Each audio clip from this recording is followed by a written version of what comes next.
Skulk sensors. They have a lot of potential.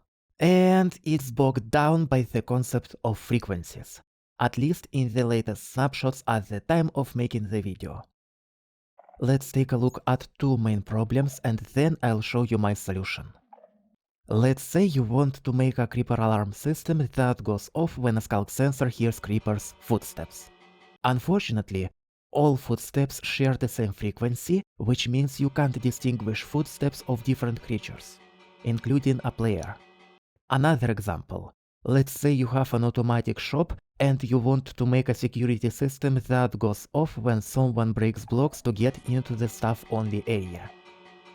This also will not work because a customer is likely to have diamonds in a shulker box in an ender chest, and when they take diamonds and break a shulker box to put it back. And how we read frequencies from a skulk sensor has its issues as well. Let's say you've made a setup that reacts to a chest getting opened. Because the sensor itself reacts to any vibration, we can essentially DDoS a sensor to open a chest unpunished. Okay, let's say that it is cheating, but you can accidentally jam a sensor with your footsteps, breaking the intended behavior.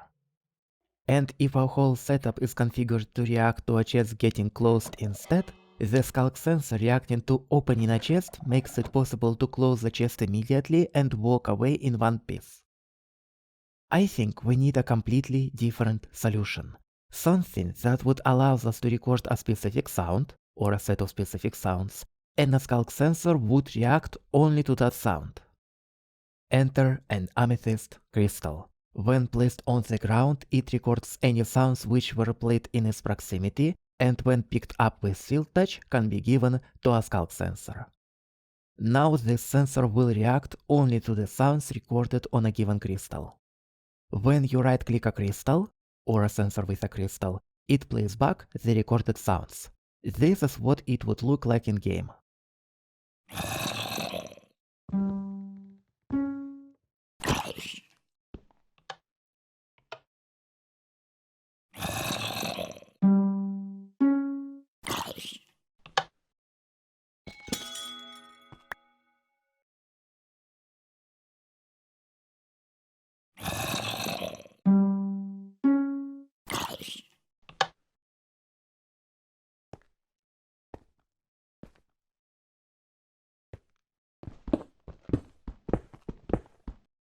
When you break a crystal without Silk Touch, it shatters into pieces and all recorded sounds get released all at once.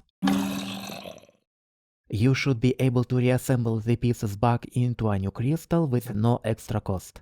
This is basically a vanilla style take on a common modded feature where you reset an item through a crafting grid.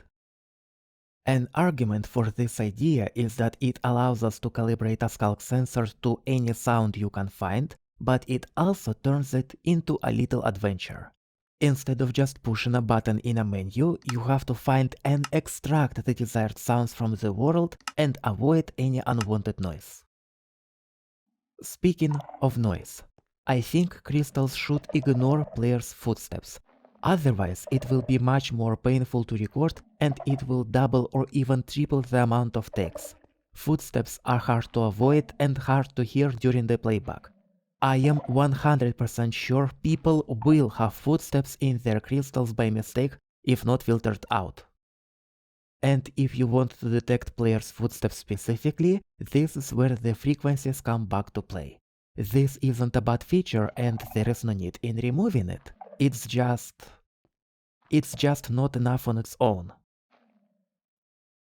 Next feature I propose is a quartz crystal. It works like an amethyst crystal, except in reverse. It filters out the recorded sounds and a sensor will react to everything else. I'm not sure what are the uses for this feature, but I'm sure people will find them. And one more idea. What if the stored sounds a crystal releases upon shattering wouldn't be just a cosmetic effect? What if skulk sensors would react to them as they were real sounds? This would make an interesting play of recording a sound on a crystal with the intention to trigger a skulk sensor calibrated to that sound on demand. And what if this would also scare away wardens? How do I edit videos? By asking what I should talk about next. I have 5 half-written scripts, some about Minecraft, some about Team Fortress 2, and one is simply labeled "Why is multi-threading difficult?" As a programmer, I think I know a thing or two about that.